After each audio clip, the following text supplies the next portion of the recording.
시간에 배웠던 챕터 1과 2를 이제 다 종합해서 주제문을 찾는 단서들 정리를 다시 한번 해보도록 할게요. 자, 7가지가 있고요. 물론 이게 다는 아니야. 선생님 말한 거에서 안 나오던데요? 당연하죠. 안 나올 수도 있죠. 근데 많이 이런 게 많이 나오니까 알아두면 좋다라는 거죠. 자, 첫 번째, 반전 접속사를 잘 보라고요. 반전 접속사를 잘 보라고요.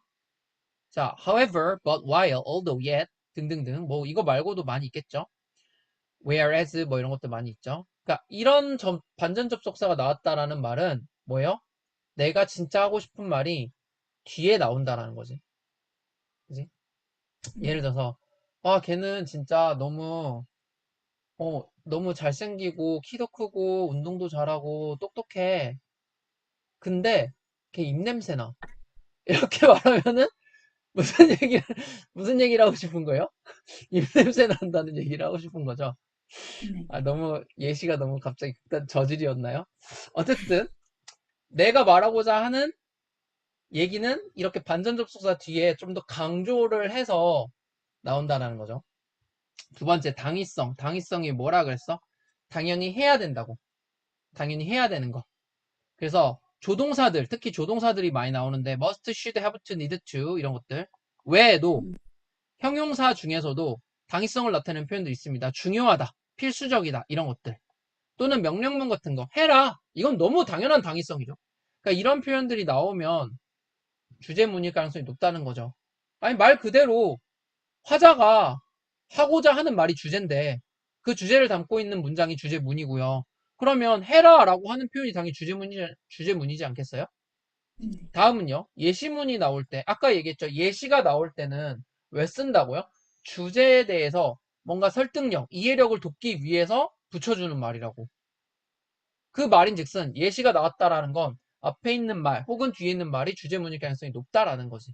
그래서 for example, for instance, such as 아까도 많이 내었죠. as an example 뭐 이런 식으로. 네. 그래서 그런 표현들이 나왔을 때 예시네. 물론 이런 접속사가 없이도 예시가 나올 수도 있어요. 그런 것도 당연히 판단할 수 있어야 되겠지. 그래서 네. 그렇게 예시가 나왔다. 그러면은 앞에 있는 뒤에 있는 문장을 잘 보셔라. 자, 권위자. 권위자가 뭐야? 권위자가 뭐야? 예를 들어서 채원아 잘 봐봐. 어, 음악쌤이 너한테 교수님이 너한테 음악을 연주할 때는 이렇게 연주를 해야 돼. 이렇게 얘기를 하면은 아, 뭔가 와 닿고 뭔가 따라야 될 것 같지. 근데 내가 너한테 야, 악기를 다룰 때는 말이야. 이런 식으로 해야 돼. 이렇게 얘기하면 지가 뭘 알아? 이렇게 되겠지.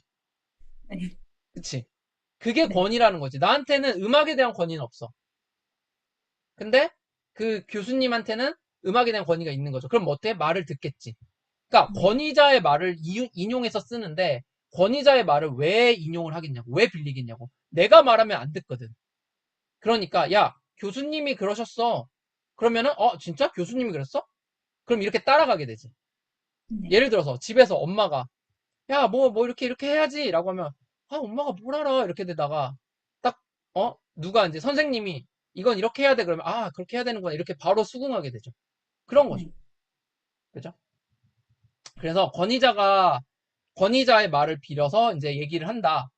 그러면은 거기에도 중요한 내용이 많이 있을 수 있습니다. 여러 가지로 표현이 될 수 있어요. 이거는 뭐 교수 누구누구가 뭐 하버드의 누구누구가 혹은 뭐 어떤 연구가 어떤 결과가 뭐 이렇게 하는 표현되는 경우가 많이 나옵니다. 자, 그리고 통념의 반대말, 반대 의견, 반전이라고 하는데요. 통념이 뭐야? 일상적으로 통한다는 거지. 신념, 믿는 믿음이에요.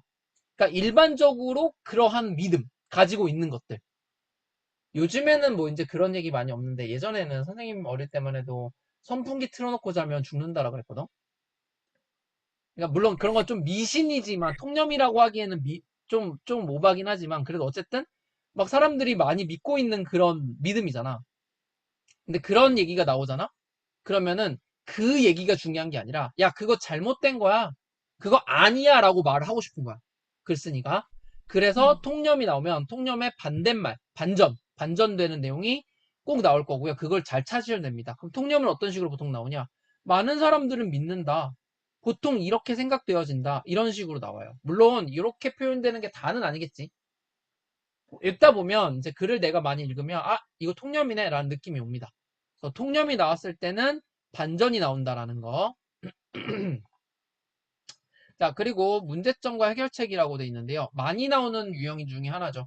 우리가 글을 쓸 때 이런 거 문제야. 이런 문제가 있어. 이렇게 얘기를 해준다고.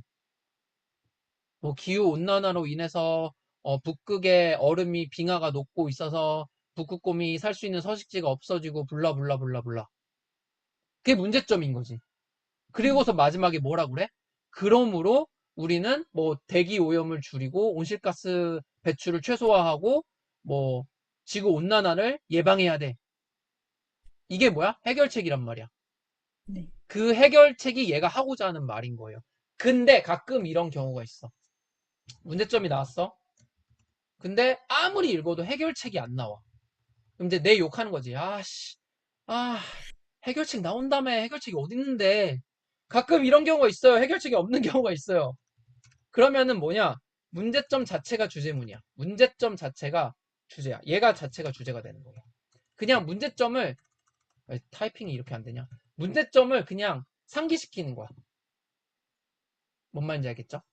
네. 자, 그리고 마지막으로 의문문을 쓰는 경우가 있습니다. 물어보는 거야. 글쓴이가 의문문의 형태를 통해서 화자들에게 질문을 던진다고. 그럼 뭐야? 진짜 질문에 대한 답을 얻기 위한 거야? 아니죠. 이목을 집중시키는 겁니다. 순간적으로 싹 집중을 시켜서 내가 하고자 하는 말을 딱 던지는 거지. 그게 뭐예요? 의문문에 대한 답. 그래서 이런 표현들이 의문문이 나오면 의문문에 대한 답이 어디 있는지 좀 잘 찾아보시고 그 답이 주제문일 가능성이 높습니다. 아시겠죠? 물론 아까 말했지만 이게 전부는 아닙니다.